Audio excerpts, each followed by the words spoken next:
ओम पूर्णमदः पूर्णमिदं पूर्णात् पूर्णमुदच्यते पूर्णस्य पूर्णमादाय पूर्णमेवावशिष्यते। ओम शांति शांति शांति। शंकरं शंकराचार्यं केशवं बादरायणं सूत्रभाष्यकृतौ वन्दे भगवन्तौ पुनः पुनः। ईश्वरो गुरुरात्मेति मूर्तिभेदविभागिने व्योमवद्व्याप्तदेहाय दक्षिणामूर्तये नमः। ओम शांति शांति शांति।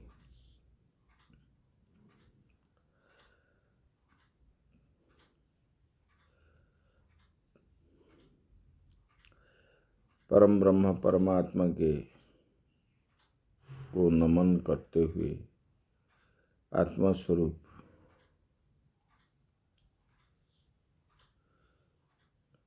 भक्तवृंद भक्तिमयी माताएं, हम लोग सुन रहे थे। उद्धव जी प्रश्न पूछे ते मन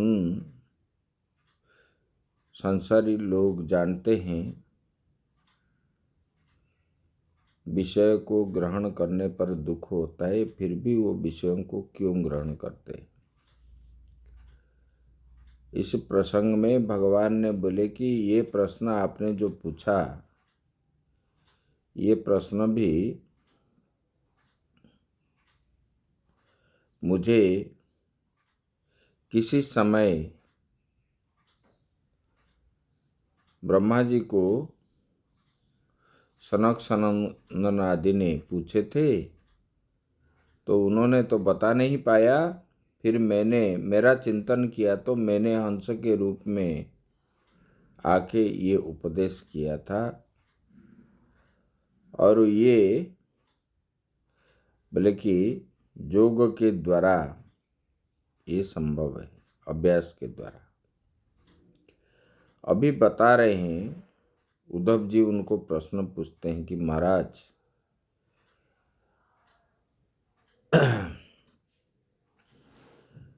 बोले कि भगवान आप बताइए, महात्मा लोग बताते हैं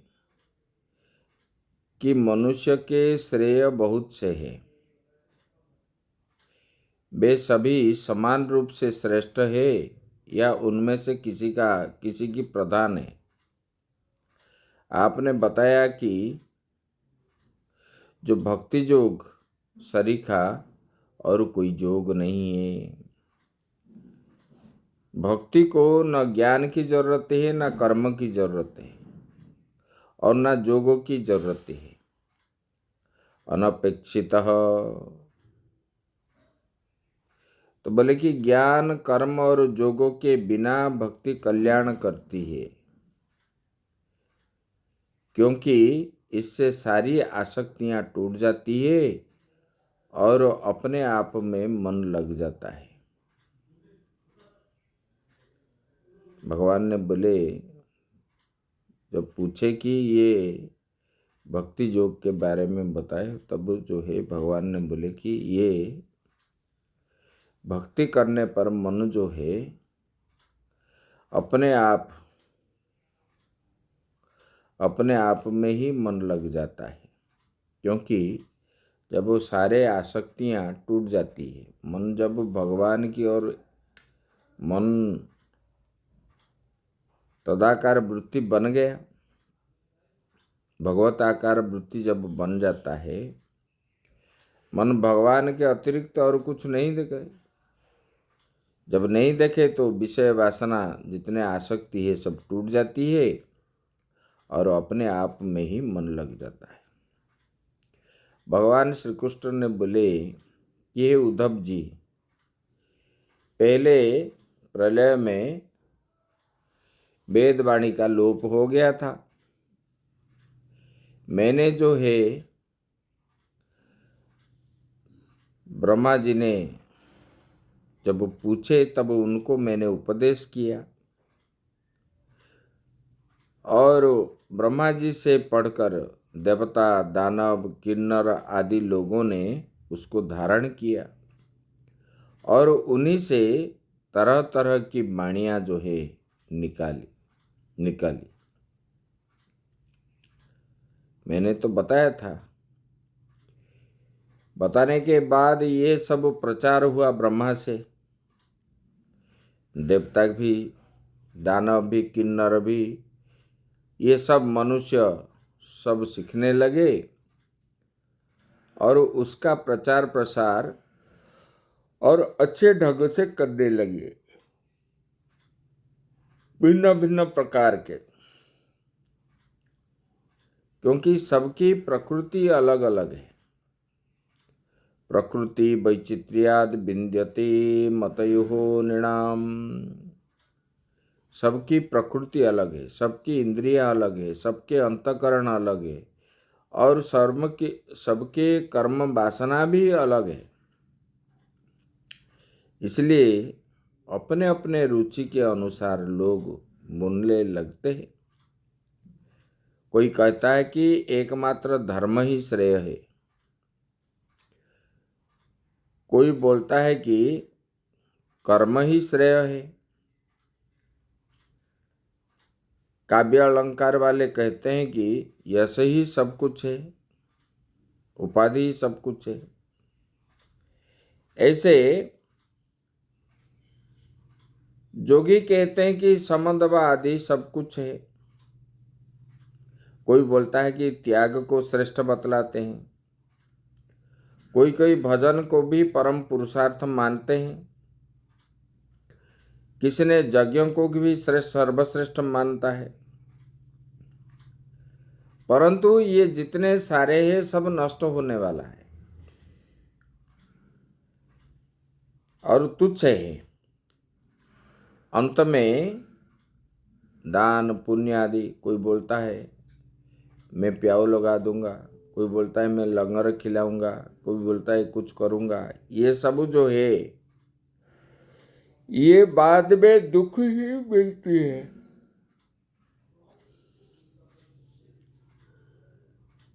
बोले श्रेष्ठ क्या है?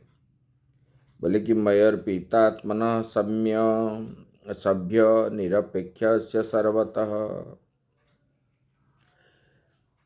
मयर्पितात्मनः सम्य, बोले कि मुझे जो समर्पित होता है। बोले कि सुख तो असल में सुख तो भक्ति से है। बोले कि जैसे दुनिया की कोई चीज़ नहीं चाहिए जिसमें अपने मन को मुझ में अर्पित कर दिया है और मुझ में अर्पित करके बैठा है और उसको मिलने वाला सुख जो है विषय पुरुष को कहाँ से मिलेगा? जब भगवान का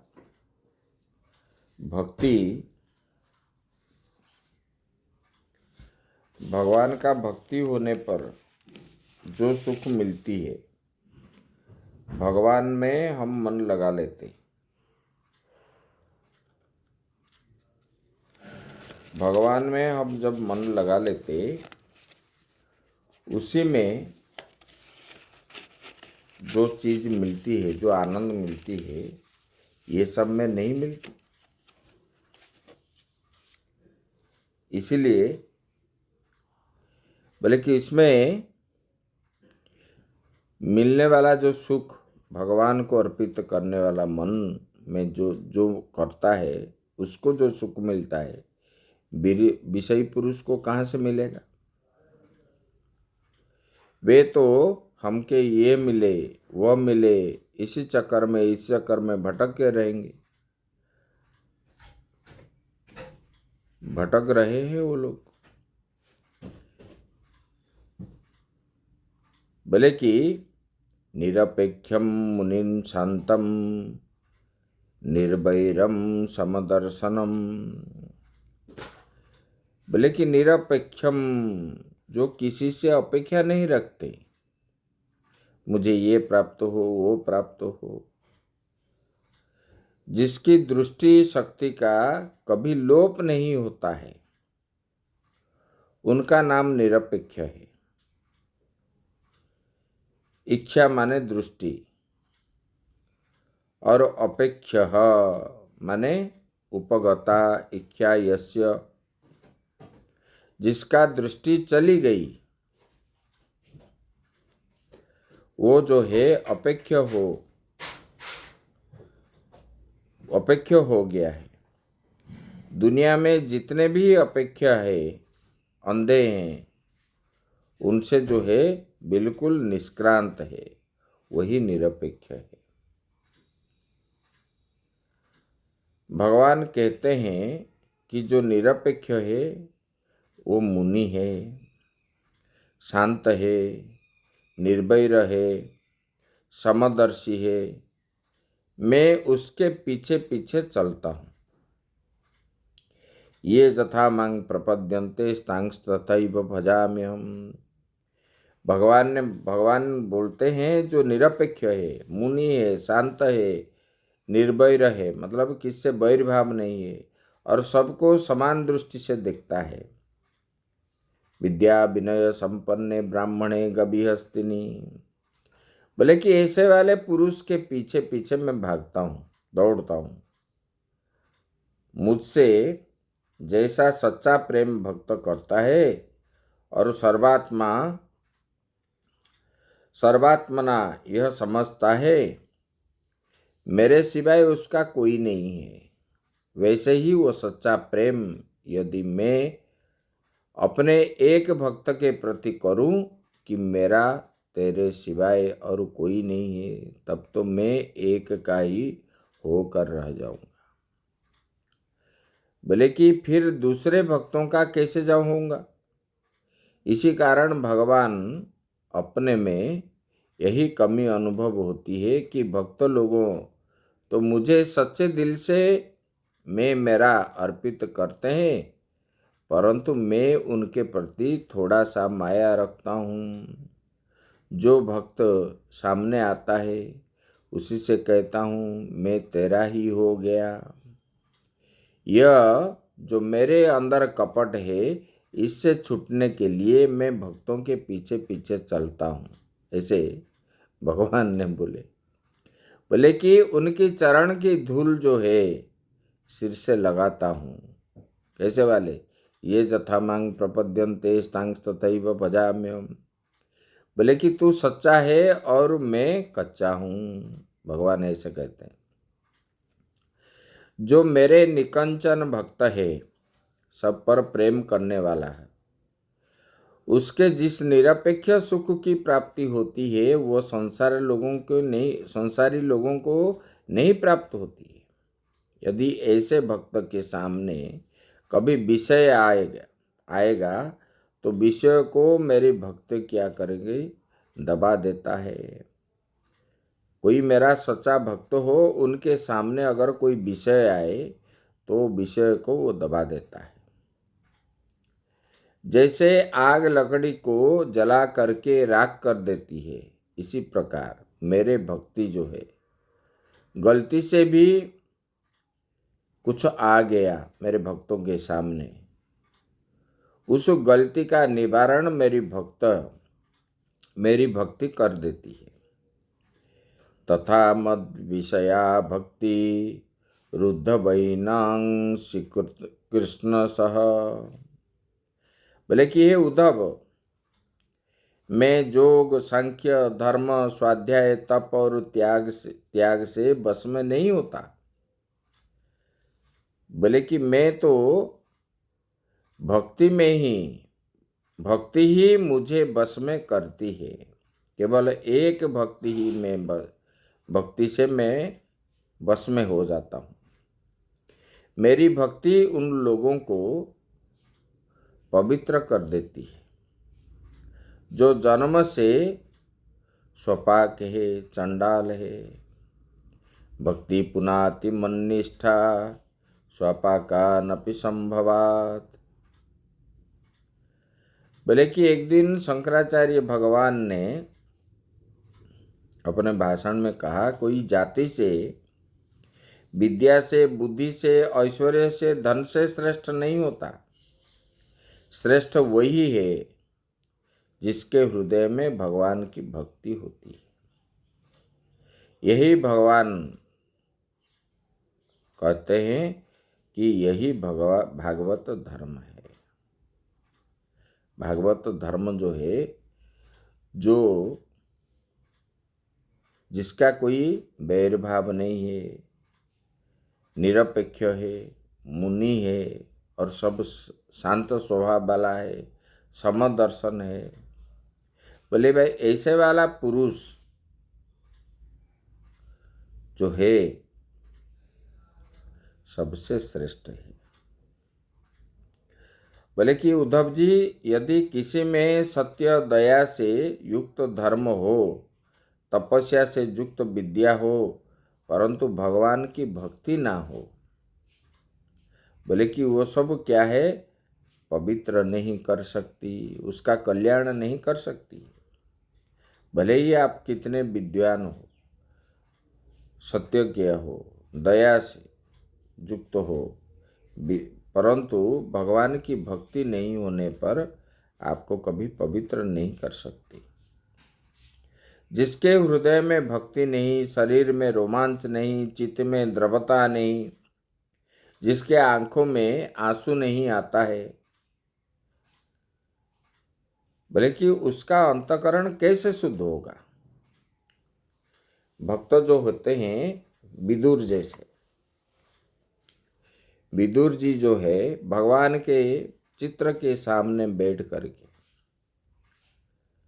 उन्होंने, उनके हृदय जो है गदगद हो जाता है, आंखों से पानी आती है और लोम जो है खड़े हो जाते हैं।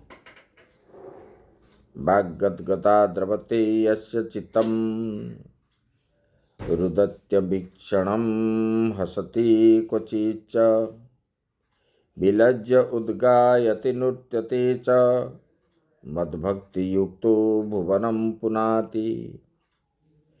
जिसके वाणी जो है गदगद हो रही है, जो बार बार रोए हैं, यस्य चित्तम रुदत्ति अभीक्षणम,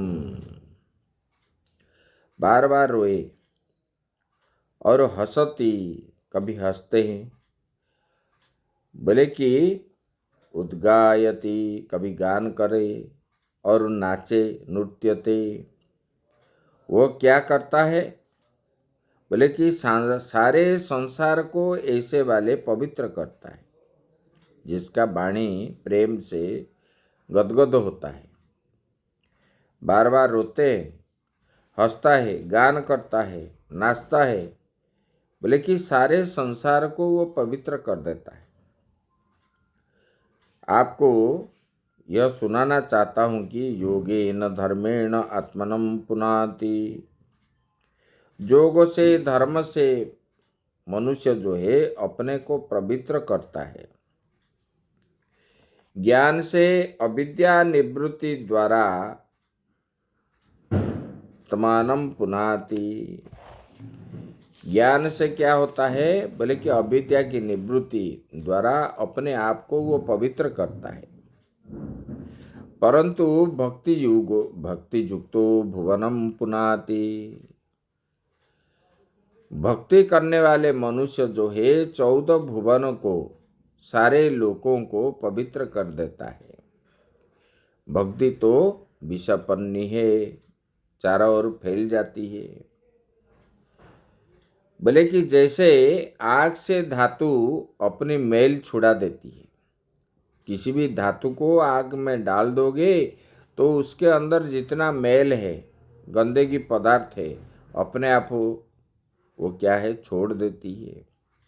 उसी प्रकार भक्ति योग से आत्मा जो है कर्म छोड़ देता है, कर्म और नहीं रहता। जैसे जैसे मेरे नामोच्चारण, कथा श्रवण आदि से अंतःकरण की शुद्धि होती है, वैसे वैसे सूक्ष्म वस्तु का दर्शन भी होता जाता है। भक्ति बढ़ने पर विषय वासना आदि उसका नष्ट होता है धीरे धीरे, और इधर नष्ट होने पर उसके बाद उनको जो है अंतःकरण शुद्धि होता है, वैसे सूक्ष्म वस्तु का उनका जो है दर्शन होता है। बोले कि जैसे अंजन लगाने पर आंखों में देखने की शक्ति बढ़ती है, वैसे ही अंतःकरण शुद्धि होने पर ही सूक्ष्म वस्तु हमको देखने की सामर्थ्य बढ़ जाती है। जो विषय का चिंतन करेगा वो विषय में आसक्ति होगी। जो लोग विषय को चिंतन करता है, विषय में उनका आसक्ति होगी। जो भगवान का स्मरण करेगा वो भगवान में आसक्ति होगी। मतलब मन के अंदर दो चीज एक साथ नहीं होता है। जो विषयों को चिंतन करता है वो विषय को प्राप्त होता है, जो भगवान का चिंतन करता है वो भगवान को प्राप्त होता है। तो विषय चिंतन कर रहा है तो भोग भोगता है, इधर भगवान को चिंतन करेगा तो भगवान प्राप्त नहीं होंगे। एक साथ दो चिंतन नहीं होता है। बोले कि संसार के भोग रोग में लगे हुए उनका संग छोड़कर एकांत में बैठ जाना चाहिए। मेरा ही भजन करना चाहिए, मेरा ही ध्यान करना चाहिए। ऐसे वाले लोगों को कभी क्लेश बंधन नहीं आता। बोले कि ये जो फंदा क्या है, बोले पति पत्नी का, स्त्री पुरुष का यौन आकर्षण जो है, इससे फंदा और कोई नहीं है संसार में। उद्धव जी ने पूछा कि महाराज आपके ध्यान कैसे करें। भगवान ने ध्यान करने की विधि बताते हुए कहा, ध्यान करने के लिए धरती सम होना चाहिए।